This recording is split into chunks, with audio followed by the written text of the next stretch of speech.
Hello and welcome to the Wholesale Made Easy podcast, where we believe selling on Amazon shouldn't be hard, and we're going to prove it. My name is Dylan Carter, and I'm one of the co-founders at Vendrive, a tool that helps Amazon wholesale sellers streamline their businesses, stay organized, and land more profitable accounts. I'm sitting down with other successful wholesale sellers, and together we're sharing lessons learned and what it really takes to succeed with wholesale. It may not seem like it now, but your business is a tech company. Think of the tools you currently use that allow you to get more done with less. Not to mention what selling on Amazon allows your company to do with a simple pro level account. The world is changing, and in my humble opinion, it's for the good. The barrier to entry is low, but the barrier to succeeding has always been high when it comes to selling on Amazon. Now it's getting a little higher though. That doesn't mean being an Amazon seller is too saturated or that it's too late. It actually means that there's a moat being built around your business. In such a modern world, there will come a crossing point for businesses. That crossing point means more automation, more process streamlining, and optimization using actual data, not emotions to make decisions. There's a story passed around when a topic like automation or machines are mentioned. The factory of the future will have only two employees, a man and a dog. The man will be there to feed the dog, and the dog will be there to keep the man from touching the equipment. Some will read this quote in a negative way, but others, like myself, will read it with joy at the possibilities. Imagine a business that works like a machine, optimized to near perfection. Now imagine sitting back and watching it work every single day in pure amazement. It's not about being lazy. It's about understanding how much room for error there can be when people are the decision makers. As an example, I've written about using tools to make better decisions when it comes to handling your restock ordering process. Now, automation means you can do more with less. Automation is amazing when you consider it saves you time and money and can actually have a positive return on investment.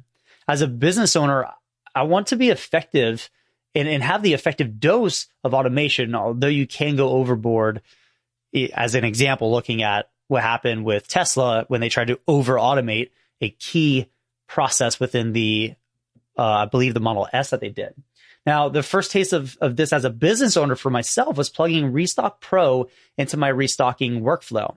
Although Restock Pro isn't the best tool in the world, it has saved me 10 plus hours each week. It's a simple investment that paid dividends down the road. Regardless of the tool or process, we can begin using smart tools to get more done. That's a major reason why we actually built our AEI-based repricing tool, Aura, goaura.com.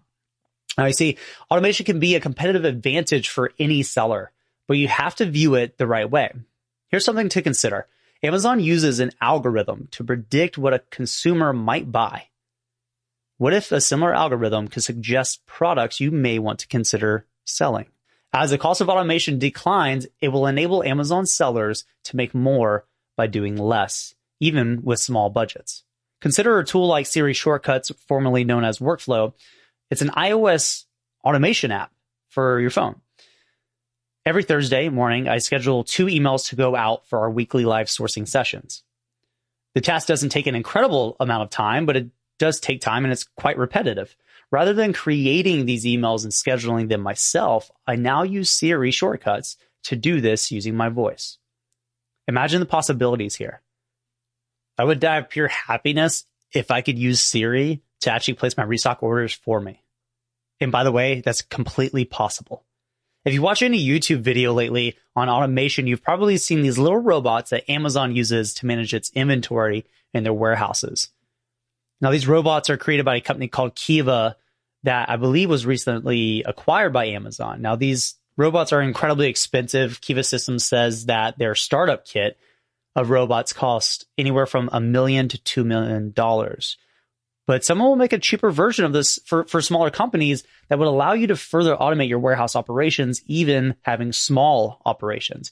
Now, you wouldn't need hundreds or thousands like Amazon does, but even just a handful. The global economy was the buzzword of the 2000s. As we become more connected but more distributed, I like to coin a new term, the everywhere economy. It's becoming possible for remote teams to manage physical operations. Remember the man and the dog? The man and the dog could be anywhere in the world, and the man can simply check his phone for any issues. Previous versions of this for an Amazon seller was using a prep center and running your business from a laptop. It's effective, but costs a ton in terms of opportunity costs and has its own limitations when it comes to growth. Soon, you may be able to run your whole warehouse without the downsides. You would rarely even need to be there. I don't mean just you, but any human. You can even automate the cleaning using robots. Roombas on steroids, anybody? As a company, we get very excited about these ideas. When you consider the potential positive outcomes, the future looks vibrant. What gets us even more excited is knowing what effect it can have on our users' success. This means less stress, more money, more freedom, and a competitive business. So where are we going from here? It's hard to say if this will be a positive or negative thing, revolving around automation, but there's a ton of opportunity to make this world better. You may not see it now, but your business is sitting on a springboard, pulled back, waiting for the lever to be pulled. For most of you, you can actually feel the tension of that spring.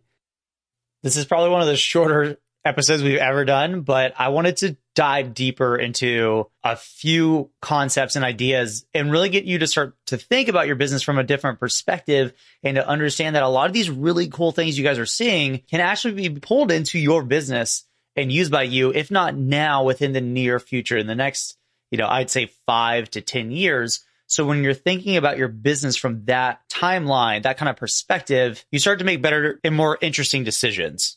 So hopefully you enjoyed this podcast. Again, it was super short, but I think it highlighted a few really cool things and hopefully got you to consider some new interesting concepts. Before we leave, I have a huge ask. If you enjoyed this podcast and you got value from it, leave us a 5-star review on iTunes. The way we're able to have more impact on more sellers is by getting in front of them. We can do that by having more reviews and getting pushed to the top of iTunes podcasts. So leave us a review and let us know what you think of the podcast.